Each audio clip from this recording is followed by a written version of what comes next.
Learning outcome 3.1. Limits and limit gauges. So the rules of the road and your expectations. The college has expectations on how students and staff should behave. Okay. Students should have expectations, or you have expectations on how they should be treated. And staff have expectations on what behaviour is acceptable. So our rules of the road runs across respect. It works both ways. We work together to create it.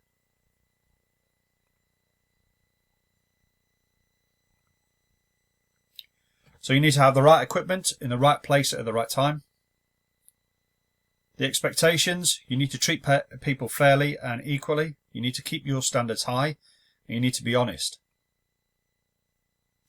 Swearing. As apprentices, I'm fully aware that you use the F word as a noun, pronoun, adjective, verb, adverb, and all the rest of it. However, please try and keep it to a minimum. I understand it happens, but in an educational environment, it's not acceptable. This isn't work. Punctuality. Your bosses are paying us, all right, and you, so therefore be on time. And if you're not going to be on time, phone ahead. Ethics. You need to work smart, not hard, right, and have integrity. If you mess up, tell somebody that you've messed up. All right, hiding it does not help anybody. Communication. It works both ways. You need to listen, but you need to participate. So you need to discuss. And also, writing notes is a key element of learning. So ensure that you have a notebook and pen with you. Time. All work has got to be handed in by the deadline set. If not, you'll get one reminder, then it goes to our bosses, and then it goes to your bosses through an action plan, and they can discipline you if necessary. So your mobile phones, turn them off. You will be given an opportunity to use them as a work tool by your instructor. All right, you can use your phone during your own break times. Social media. Nothing is to be posted on social media sites under any circumstances. Not everybody wants to be part of your Instagram, Snapchat, FaceTube, all that sort of stuff. Language. Sexual innuendos, references to female family members, mother jokes, all that sort of stuff. And industrial banter is not acceptable, so please do not use them. Online learners. If you're participating through a Zoom meeting, your mics are turned off at the start of the session. If you want to ask questions, just either raise your hand or turn your mic on and then have a word. Accountability. All right, you are accountable for your actions. All we do is we just report it to your boss and they can deal with it. So your daily schedule, same as always. Okay, 9 till 10 session 1, 10:45 to 12:30 session 2, 1 o'clock to 2:30 session 3, 2:45 all right, to 4:30 session 4. Any questions? So the unit aims. We've got to understand the terms limits and fits when applied to assemblies and components. Last week we were talking about limits and fits and we did the calculations. This week it goes more slightly into practical. So demonstrate an understanding of the purpose of limit gauges. Identify the types of limit gauges and their application. You are going to have to do that as a formative assessment. Demonstrate an understanding of the reason for applying gauge tolerances. Types of assessment. You've got your two types of assessment. You've got formative. There will be a formative assessment at the end of the session. And then clearly we have our summative assessment, which will take place at the end of the unit. The aim. So the aim of this learning objective is to demonstrate an understanding of the various types of limit gauges and their application. The aims and objectives overall. So all students, you should be able to identify 6 types of gauges. State the purpose of each of the 6 gauges. Some students state the application of the limit gauges. Explain the reason for applying gauge tolerances. The working smart, if you see the stickers, must, need and nice to know. By now we've done this quite often. Must know, probably about 60% in the exams. Need to know, probably about 50%. Nice to know, 30%. Alright. The nice one makes you look proper clever. It could be in the exam. So our introduction. Limit gauging is a way of checking dimensions in which a fixed gauge is applied to the work. This is done to ensure that the component, when is made to the tolerances that are laid down in the initial design. Gauges are commonly used in the inspection and quality control processes. The actual design of a limit or fit or gauge is they are rigid in design. They're not made to a scale, but they are made to a size, and they're used to check the dimensions of manufactured parts. So what is limit gauging in layman's terms? Limit gauging is a simple way of ensuring that components are within a given tolerance. Gauges are commonly used in metrology and quality control processes, I've said. What a limit gauge does not do. Limit gauges do not measure the value of a component, and that is a cost implication. They do not measure the size of the error that is made. They're simply a tool to ensure that a part is the correct size or shape. So the purpose of a limit gauge. It replaces measuring. Alright, replaces measuring equipment. If you can imagine, if you were having to measure every single item that came off the production line, you would basically stop production, and that can't be tolerated. All right, people are manufacturing components for one sole purpose. They'll say it's for social benefits. Possibly it is, but it's to make money. All right, if the production line stops, it stops making money. So to accurately measure every part is extremely time consuming.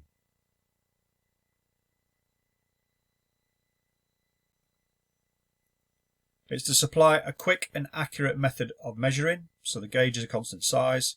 You can pick it up, you measure something, you can put it down again. It maintains production. It provides an upper and lower limit when interchangeability takes place.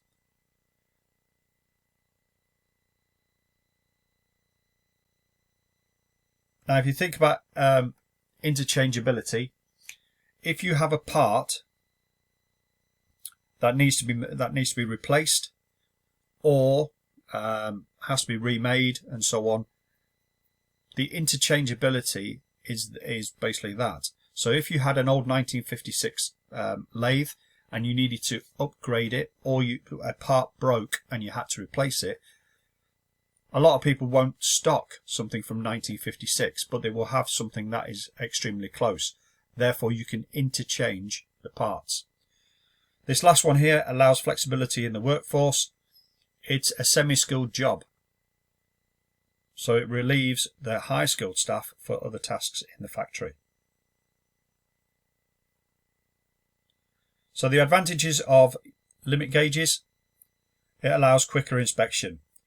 The time it takes to inspect parts is kept to a minimum, and there's no need for complicated measuring equipment to be used. It can be used in mass production. If you refer back to when we were doing Unit 2, we used quality assurance. That had to take place within batches and sample sizes within the production. These gauges allow this to happen more quickly without interrupting the production cycle. As we've said, it allows interchangeability. It allows both linear and geometrical measuring. So for those who are not sure what linear means, that's a straight line. Geometrical, every other object. Okay, be it a circle, sphere, triangle, all that sort of stuff. They're highly economical. your gauges are usually cheap to produce and they pay for themselves extremely quickly. And our manpower, your highly skilled people can go and do other tasks. All right. So the disadvantage is errors can occur. Now that is due down to where. If you've had a gauge for an awful long time and you've been doing the same repetitive process for an awful long time, then the gauge will wear down. And if it's not noticed, then errors will creep into your production processes. It only does a rough tolerance only. And when we say a rough tolerance, a fine tolerance is like, for instance, 0.0013. We'll just use that as an example. All right. So when we say rough tolerances, for your day-to-day work, it's fine. Okay. And it's not exact. They're not an exact fit. They're for an upper limit and a lower limit. All right. Or a tolerance. And that tolerance comes from your design process. Okay. So it will tell you if a product is within tolerance, but it won't give you its exact size. You've got 8 different types of plug gauges. You've got one is a plug gauge, 2 is a pin gauge, 3 is a snap gauge. Then you've got your ring gauge, a caliper gauge, a feeler gauge, a radius or fillet gauge, and a screw pit gauge. Now, before we move on, one thing we've got to talk about is gauge design. Now, William Taylor, no, he's not related to me. Okay, he came up with a principle of gauge design, all right, in 1905, before I was born, before anybody comes up with a funny comment. Now, there's 2 statements that he came out with regarding plug gauges, or not plug gauges, just gauges in general. Now, Taylor's principle states that a gauge should be designed so that it checks both the geometrical and the dimensional accuracy of a component. Now, with any gauge, there are 2 sides to it. Okay, one is a go and one is a no-go. So if you think of a hole in a piece of steel and it's been cut to 5 millimeters, it could be 4.9, which is what we did last week, and then 5.1, if you remember the calculations. The gauges should fit. Now, if it's slightly out and the go does not fit, all right, then clearly you can't use it. The same again, if the hole is too small or too big, the no-go element will fit inside the hole, and that tells you that there's an error and that is no longer usable. So the no-go gauge or the no-go gauge will always cover the minimum metal condition. Remember, we did that last week. The go gauge should always be designed so that it will cover the maximum metal condition. Remember last week. So with a shaft, it's the biggest, the widest diameter. With a hole, it's the smallest diameter. In statement 2, the go gauge should always be designed so that it covers as many dimensions as possible in a single operation. The no-go gauge will cover only 1 dimension. All right, so they're pretty important. So going on to our gauges, we have our plug gauge. It's cylindrical in shape. It's used to check the size of holes, and if you see, it's got 2 different ends. So it helps that it has a go and a no-go element. It's used to check the accuracy of any hole. When using it, the plug gauge should be able to fit most holes. You've then got a pin gauge. If the hole that has to be checked is greater than 75 millimeters, it's more convenient to use a pin gauge. Pin gauges are laid across parts, for instance, a cylinder bore, and the measurement is then carried out. These gauges are also useful regarding milling and turning processes, measuring the width of grooves and slots. All right. Snap gauges, all right, rather odd looking thing. It's either it can be described as a C shape, or a U shape, either or. It's simple to use. Okay, it checks the outside dimensions of parts. The frame that you can see there is solid, and it's usually used to check the thickness or diameter of shafts. And there are a variety of different types of snap gauges. So don't look at this and get collared going, all right, it has to look like that. It doesn't. Sometimes there are double-ended. Some have fixed jaws. Some have adjustable jaws. However, in all cases, it is common to find that they both have a go and a no-go feature in the jaws. All right, so one side of those jaws will be a go, the other will be no-go, as you can see in the sketch on the right-hand side. Ring gauges. These are one of the most commonly used gauges. Okay, it's used to check the size of shafts. There are three types. You've got your plane, you've got a taper, and you have a thread gauge. Threads are obviously, it just checks the threads of a specified bolt.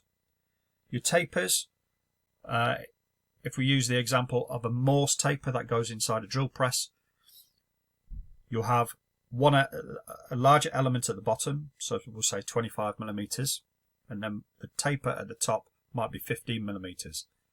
The taper is made to the same size, so therefore you can check it.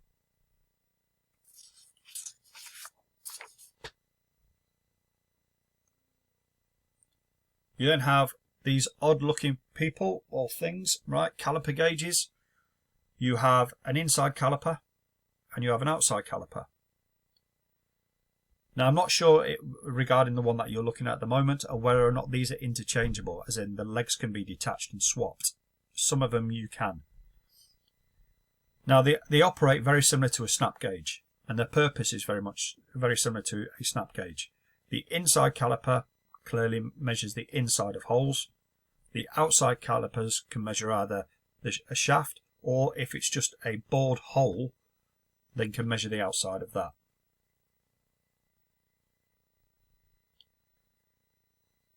We've then got thickness gauges. There are two types of thickness gauges. All right, they come in digital and they also come in analog. Spelling mistake there, I'll have to correct it.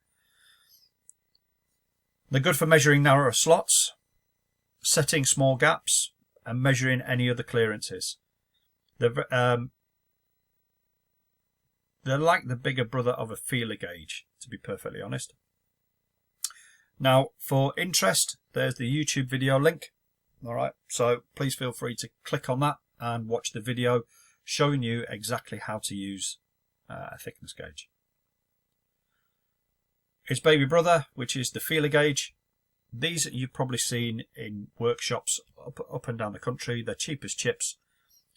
You have a piece of sheet steel, around about 12 to 13 millimeters thick, cut to a specific size, and they're also a specific depth.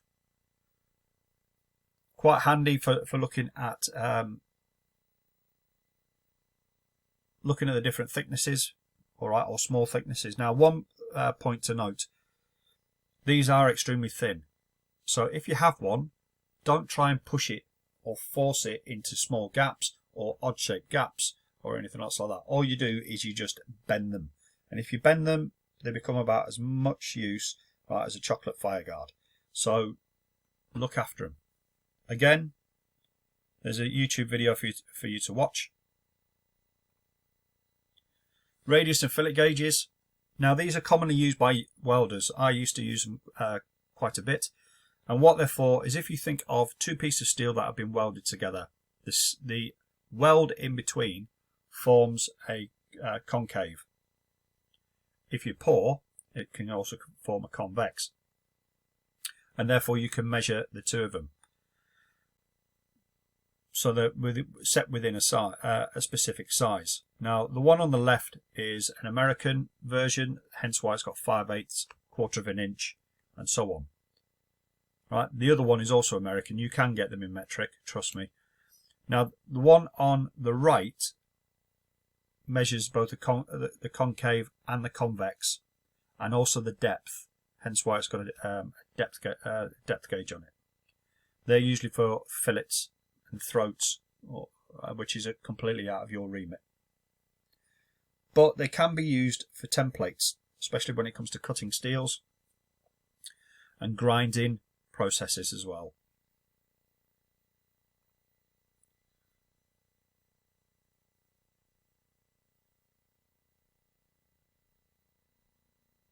Okay.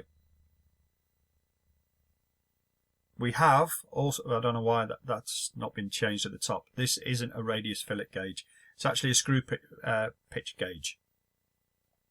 Now the screw pitch gauge is very similar to the fillet gauge, if you can see with the arms and this and the other. The difference being is that this has obviously got teeth in it. The teeth will measure the pitch, depth and the thread thickness of a nut, bolt, screw, whatever. Now depending where you are in the world and depending what you can get hold of, there are loads of different types of threads. So because there's loads of different types of threads, there's a lot of different types of gauges. So this one, it says Whitworth, but you can get UMF. All right, there's metric and so on and so on. Now, your task, all right, will be to complete the formative assessment in the Google Classroom. What you will need to do, you will have the pack. You'll carry out a little bit of research on your own. You will find a image or a drawing of a specified gauge, and then what you need to do is you need to tell us how you use it, where you would use it, and if, more importantly, if you've used it at work, your place of work, that's an experience, a life experience of some sort. So write that down. Reflect on it. Tell us how you used it, when you used it at your place of work.